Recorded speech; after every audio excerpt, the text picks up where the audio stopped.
Assalamualaikum warahmatullahi wabarakatuh. Salam sejahtera untuk kita semua. Waalaikumsalam warahmatullahi wabarakatuh. Selamat pagi teman-teman. Wah, meskipun sudah siang, sudah sore ataupun sudah malam, semangat kita harus tetap semangat pagi. Perkenalkan, nama kakak Frida Setiatari Salia. Kalian bisa panggil Kak Frida. Kakak adalah mahasiswi S1 Pendidikan Fisika Universitas Negeri Malang Angkatan 2019. Nah, hari ini kita akan belajar satu konsep fisika yang aplikasinya itu ada banyak sekali dalam kehidupan kita sehari-hari. Nah, saya kasih clue yang pertama. Gerak ini merupakan salah satu dari gerak dua dimensi. Ada yang bisa nebak? Kalau gerak dua dimensi, kalau enggak gerak parabola, ya gerak melingkar. Nah, benar sekali. Kalau gerak dua dimensi itu kalau tidak gerak melingkar, ya gerak parabola. Kalau misalkan saya kasih ini, dan ini, nah, kira-kira siapa nih yang bisa nebak? Saya, Kak. Tadi kan ada keranjang-keranjangan. Biang lala, roda sepeda, kipas angin, sama jam dinding. Itu merupakan penerapan dari gerak melingkar, Kak. Iya, tepat sekali. Nah, pada kesempatan kali ini kita akan belajar mengenai gerak melingkar. Nah, setelah pembelajaran ini, kalian diharapkan mampu untuk memahami gerak melingkar, kemudian besaran-besaran dari gerak melingkar, dan hubungan antar besaran, serta yang terakhir, jenis gerak melingkar. Are you ready, guys? Ready. Oke, kita mulai ya. Gerak melingkar adalah gerak suatu benda yang membentuk lintasan berupa lingkaran mengelilingi suatu titik tetap.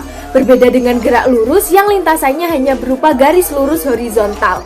Oke, setelah kita memahami konsep dari gerak melingkar, kita menuju ke besaran-besaran dalam gerak melingkar. Yang pertama adalah periode dan frekuensi. Oke, kita mulai dari besaran gerak melingkar yang pertama, yaitu periode. Periode adalah banyaknya waktu yang diperlukan untuk melakukan satu putaran penuh.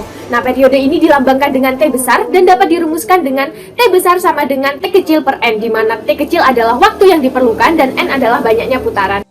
Besaran selanjutnya adalah frekuensi. Frekuensi merupakan banyaknya putaran yang dapat dilakukan dalam setiap satu satuan waktu. Nah, frekuensi ini dilambangkan dengan huruf F kecil, di mana dapat dirumuskan F kecil sama dengan N per T, di mana N adalah banyaknya putaran dan T adalah waktu yang diperlukan. Oh, periode yang punya hubungan T sama dengan 1 per F dan F sama dengan 1 per T itu ya, Kak? Nah, iya, bener banget tuh. Jadi periode dan frekuensi itu memiliki hubungan di mana T sama dengan 1 per F dan F sama dengan 1 per T. Nah, mari kita lanjutkan. Gerak melingkar ini memiliki perbedaan yang sangat jelas dengan gerak lurus yang hanya memiliki kecepatan horizontal dan gerak parabola yang memiliki kecepatan horizontal dan kecepatan vertikal. Kan secara langsung kecepatan itu berhubungan dengan perubahan posisi atau perpindahan. Nah, kalau misalkan di gerak lurus yang dapat diamati dan diukur itu perpindahan secara horizontal. Sedangkan kalau misalkan di gerak parabola yang dapat diukur dan diamati adalah perubahan posisi secara vertikal juga horizontal. Nah, kalau misalkan di gerak melingkar gimana? Nah, pertanyaan yang bagus seperti yang dikatakan tadi, kalau di gerak lurus yang dapat diamati dan dihitung adalah perubahan posisi benda secara horizontal, sedangkan pada gerak melingkar yang dapat diamati dan diukur adalah perubahan sudut partikel benda terhadap titik acuannya pada saat bergerak melingkar. Kita masuk ke besaran gerak melingkar selanjutnya, yaitu perpindahan sudut. Perpindahan sudut adalah sudut yang disapu oleh garis jari-jari benda dari posisi awal hingga posisi akhir saat benda tersebut bergerak melingkar. Nah, untuk menentukan perpindahan sudut ini yang harus pertama kali ditentukan adalah posisi awal benda, misalkan angka 12 pada jam ini. Kemudian setelah dia berputar hingga berhenti di angka 3, maka angka 3 posisi akhir ini dapat kita lambangkan dengan theta. Dari kedua posisi tersebut dapat ditentukan besarnya perpindahan sudut. Nah, jika pada busur theta 0 itu sama dengan 90 derajat dan theta sama dengan 0 derajat, maka perpindahan sudut dapat kita cari dengan persamaan delta theta sama dengan theta dikurangi theta 0. Maka diketahui 0 derajat dikurangi 90 derajat. Hasilnya negatif 90 derajat. Dari hasil tersebut dapat kita ketahui bahwa jika benda berputar searah dengan jarum jam, perpindahan sudutnya bernilai negatif. Sedangkan sebaliknya, jika benda berputar berlawanan dengan arah jarum jam, maka perpindahan sudutnya bernilai positif. Tapi teman-teman, tahukah kalian jika para fisikawan di dunia tidak menggunakan derajat untuk menyatakan sudut, tetapi menggunakan radian? Nilai sudut theta dalam radian dinyatakan dengan perbandingan antara jarak linier X dengan jari-jari R, sehingga didapatkan persamaan matematis theta sama dengan X per R. Sebagai contoh, menyatakan sudut dalam radian pada satu lingkaran penuh ini, kita ketahui bahwa sudut dalam derajatnya adalah 360 derajat dan kelilingnya adalah sebesar 2 pi r. Maka kita masukkan ke dalam persamaan matematis sebelumnya, yaitu θ Theta sama dengan X per R sama dengan 2pi R per R, didapatkan sudutnya adalah sebesar 2pi radian. Nah, sekarang coba kalian hitung berapa sudut setengah lingkaran dalam radian. Saya Kak, hasilnya pi radian. Tepat sekali. Nah, karena sudah paham, mari kita lanjutkan ke besaran selanjutnya, yaitu kecepatan linier dan kecepatan sudut. Jika kalian memperhatikan pada gerak lurus, setiap titik dari benda yang bergerak kecepatannya adalah sama. Contohnya pada mobil ini, kecepatan pada dek depan dan juga bagasi belakang adalah sama.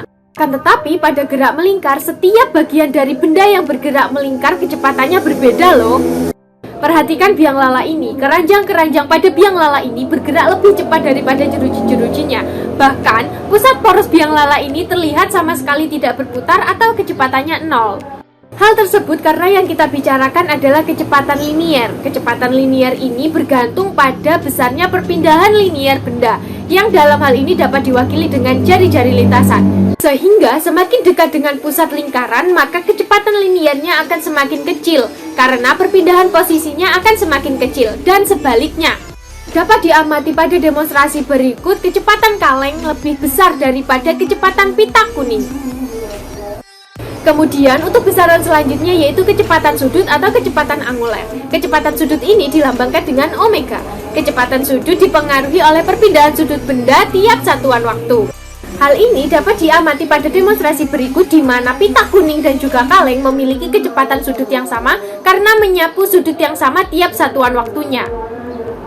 Jadi dapat disimpulkan bagaimana cara memperoleh nilai kecepatan linier dan juga kecepatan sudut. Kecepatan linier didapatkan dari perubahan posisi dibagi waktu atau S per T. Sedangkan kecepatan sudut didapatkan oleh perubahan sudut dibagi waktu atau theta per T. Kak, saya mau tanya, apakah ada hubungan antara kecepatan linier dan kecepatan sudut? Pertanyaan yang bagus. Dengan menggunakan persamaan yang digunakan untuk menyatakan sudut lingkaran dalam radian tadi, di mana didapatkan X atau S yang merupakan perpindahan linier dibagi dengan R, atau dapat dituliskan dengan S sama dengan theta R. Jika persamaan tersebut disubstitusikan pada persamaan kecepatan linier V sama dengan S per T, maka akan didapatkan V sama dengan theta R per T, di mana kita ketahui bahwa theta per T itu sama dengan omega, maka didapatkan V sama dengan omega R. Nah, untuk memperkuat pemahaman kita dengan konsep ini, maka kita lakukan praktik sederhana dengan menggunakan virtual lab. Untuk tahap yang pertama yaitu unduh aplikasi Fisik Virtual Lab, atau jika sudah mengunduh maka kita buka Fisik Virtual Lab. Nah, kemudian di sini kita pilih mekanik.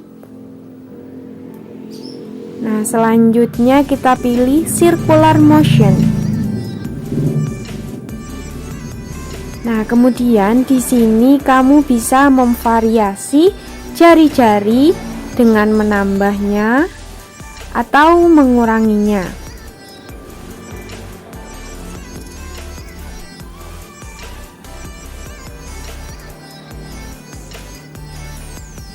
Kemudian kamu juga bisa memvariasi kecepatan angulernya. Nah, di sini kamu bisa semakin meyakini hubungan antara kecepatan linier, kecepatan sudut, dan jari-jari. Kita lanjutkan ke besaran selanjutnya yaitu percepatan sentripetal. Percepatan ini selalu mengarah ke pusat lingkaran karena terjadi perubahan arah kecepatan linier dan dirumuskan dengan AS sama dengan V kuadrat per R atau omega kuadrat R. Nah, untuk besaran yang terakhir yaitu gaya sentripetal. Gaya ini juga selalu mengarah ke pusat lingkaran dan selalu tegak lurus dengan vektor kecepatan linier. Nah, dirumuskan dengan Fs sama dengan MAS atau sama dengan M omega kuadrat R. Nah, gimana nih? Mudah kan memahami konsep gerak melingkar, besaran gerak melingkar beserta hubungannya?